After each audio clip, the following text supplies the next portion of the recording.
आणि 2024 साली सुद्धा साधारणतः त्याच मार्गाने चालले आहेत। त्यात हुकुमशाहीचा फायदा होणार आहे। मी परवा सांगलीला जातो आहे आणि नक्की मी त्यांच्याशी संवाद साधण्याचा प्रयत्न करीन। वंचितच्या बाळासाहेब आंबेडकरांनी आपल्यावर आरोप केलेला आहे की कल्याणची आणि इतर जागांबाबत शिवसेनेने मॅच फिक्सिंग केलेली आहे। याबाबत आपलं काय सांगा? ठीक आहे, ते आता बोलतायत, आपण ऐकायचं निवडणुका होईपर्यंत, बाकी काय करणार।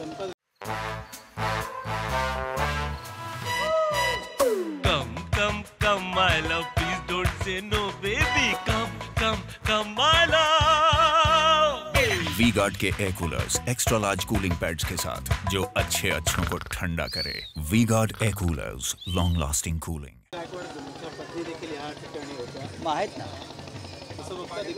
कसं बघणार म्हणजे?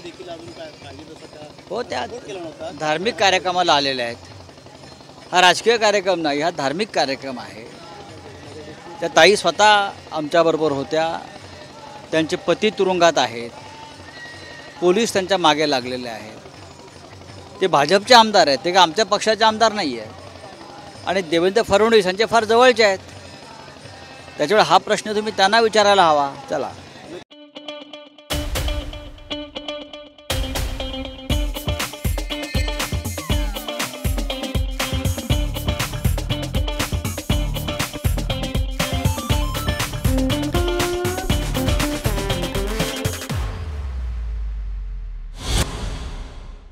मोदी म्हणतात की जम्मू काश्मीरमध्ये संविधान जर त्यांनी लागू केलं नाही आंबेडकर आणि आता मोदींना निवडणुका होईपर्यंत मोदींना गांभीर्याने घेऊ नका।